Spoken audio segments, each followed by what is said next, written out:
தொடர் வேலை நிறுத்த போராட்டத்தில் ஈடுபட்டு வரும் ஊழியர்களுக்கு நிர்வாகம் எச்சரிக்கை. செவி மடுக்காமல் நோட்டீஸ் அனுப்பியுள்ள ஊழியர்கள். என்னதான் நடக்கிறது சாம்சங் தொழிற்சாலையில்? பார்க்கலாம் இந்த செய்தி தொகுப்பில்.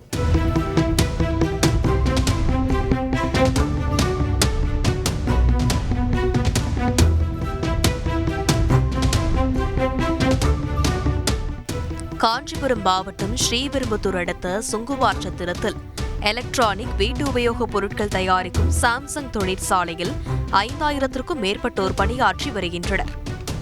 அவர்களில் 1500 பேர் நிரந்தர பணியாளர்கள்.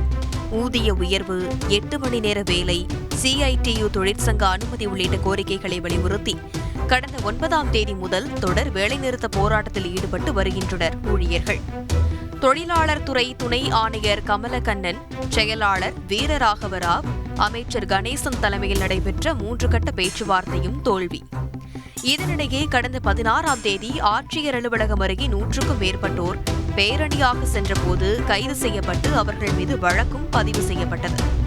இருப்பினும் போராட்டத்தை தொடர்ந்து வருகின்றனர் தொழிலாளர்கள். இதனிடையே தொழிலாளர்களுக்கு சாம்சங் நிர்வாகம் சார்பில் எச்சரிக்கை நோட்டீஸ் விடப்பட்டுள்ளது. அதில் சட்டவிரோதமாக வேலைநிறுத்த போராட்டத்தில் ஈடுபட்டு வருவது நிர்வாகத்திற்கு எதிரானது என்றும், பணிக்கு வருபவர்களை தடுத்து போராட்டத்தில் ஈடுபடுத்துவது தெரியவந்தால் சட்டப்படி நடவடிக்கை எடுக்கப்படும் எனவும் தெரிவிக்கப்பட்டது. மேலும் தீபாவளி பரிசு வழங்கப்படாது மற்றும் போனஸ் பிடித்தம் செய்து வழங்கப்படும் என்றும் குறிப்பிடப்பட்டது. உடனடியாக பணிக்கு திரும்பாவிட்டால் வரும் 23ஆம் தேதி முதல் அடையாள அட்டை முடக்கப்படும் என சாம்சங் தொழிற்சாலை நிர்வாகம் கடும் எச்சரிக்கை விடுத்தது. இதனால் தொழிலாளர்கள் பெரும் அதிர்ச்சி அடைந்தனர். இதையடுத்து நோட்டீஸுக்கு பதிலளித்து ஊழியர்கள் விளக்க நோட்டீஸ் கொடுத்துள்ளனர்.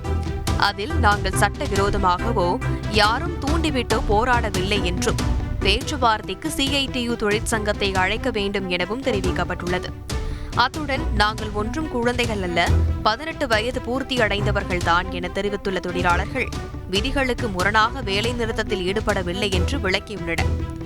நாளுக்கு நாள் இவ்விவகாரம் பூதாகரமாகி வரும் நிலையில் பேச்சுவார்த்தையில் சமரசம் எட்டுமா என்பதை பொறுத்திருந்து பார்க்கலாம்.